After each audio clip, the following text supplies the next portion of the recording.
بھائی یہ وہ پارٹی ہے جو اللہ زندگی دے عمران خان صاحب کو، ان کے ساتھ ہمیشہ ہمیشہ کے لیے ختم ہو جائے گی۔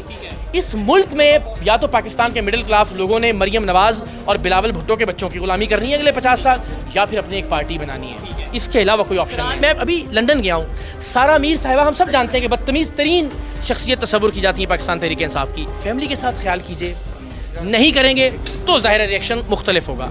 فیملی کے بغیر کسی طرح کی بات کیجئے، گالی دیے بغیر، جو جی چاہے۔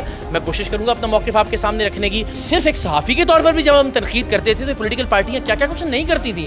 پی ٹی آئی نے تو نہیں، نون لیگ نے میرے خلاف کتنے ٹرینڈ بنائے ہوئے ہیں، پیپلز پارٹی نے سندھ اسمبلی والے کیس میں کیا کیا کچھ کیا ہوا ہے۔ اقرار بھائی یہ بتائیں کہ جو ایف آئی اے اہلکار تھا، ایف آئی اے جو اہلکار تھا اس کا نام آپ کو پتہ ہے؟ مجھے صرف چیمہ صاحب پتہ ہے۔ اس کا نام ہے محسن افتخار چیمہ۔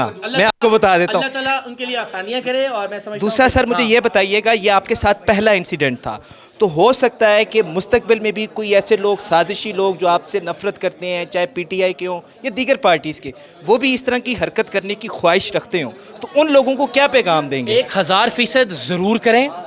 یہاں پرابلم یہ تھا کہ وہ آفیشیل کیپیسٹی میں تھا۔ آئندہ جو کوئی بھی کرے گا، میری خواہش ہوگی کہ میں اس کے پاس جاؤں، اس سے سوال کروں، وہ میرے سوال کا جواب دے، میں اس کے سوال کا جواب دوں۔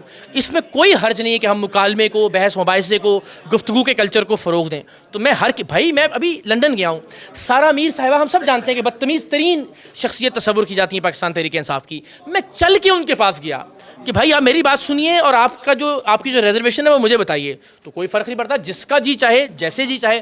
فیملی کے ساتھ خیال کیجئے، نہیں کریں گے تو ظاہر ریئیکشن مختلف ہوگا۔ فیملی کے بغیر کسی طرح کی بات کیجئے، گالی دیے بغیر، جو جی چاہے۔ میں کوشش کروں گا اپنا موقف آپ کے سامنے رکھنے کی اور وضاحت کرنے کی۔ سر ماضی میں مختلف سیاستدانوں کے ساتھ اس طرح ہوا، کسی کے منہ پر سئی پھینکی گئی اور کسی کو جوتی مارے گئے اور کسی کو دھکے دیے گئے، تو آپ کیا سمجھتے ہیں کہ اس کلچر کو کیسے ختم کیا جا سکتا ہے، شعور کیسے دلایا جا سکتا ہے؟ اس کلچر کو ایک تو یہ کہ جو بھی یہ کام کرے نا اس کو قانون کے کٹہرے میں ضرور لایا جائے، تو تبھی الٹیمیٹلی مجھے لگتا ہے کہ یہ معاملہ رکے گا۔ اور بالکل اقرار الحسن صاحب ہمارے ساتھ موجود تھے اور انہوں نے بتایا کہ یہ جو کلچر ہمارے ملک کے اندر ہے، جوتیوں مارنے کا، سئی پھینکنے کا، ٹونٹ کرنے کا، یہ انتہائی غلط ہے اور اسپیشلی فیملی کے ساتھ اس طرح کا بالکل مذاق نہیں کرنا چاہیے۔ اس کی وجہ یہ ہوتی ہے کہ ہر انسان کی اپنی ایک رسپیکٹ ہوتی ہے، ایک عزت ہوتی ہے۔ خیر، اقرار الحسن صاحب کے جو جذبات تھے اور جو ہمارے سوالات کے جوابات تھے وہ آپ نے دیکھیے۔ تو فی الوقت کے لیے اپنے میزبان وزیر اعظم کو دیجیے گا اجازت۔ اللہ حافظ۔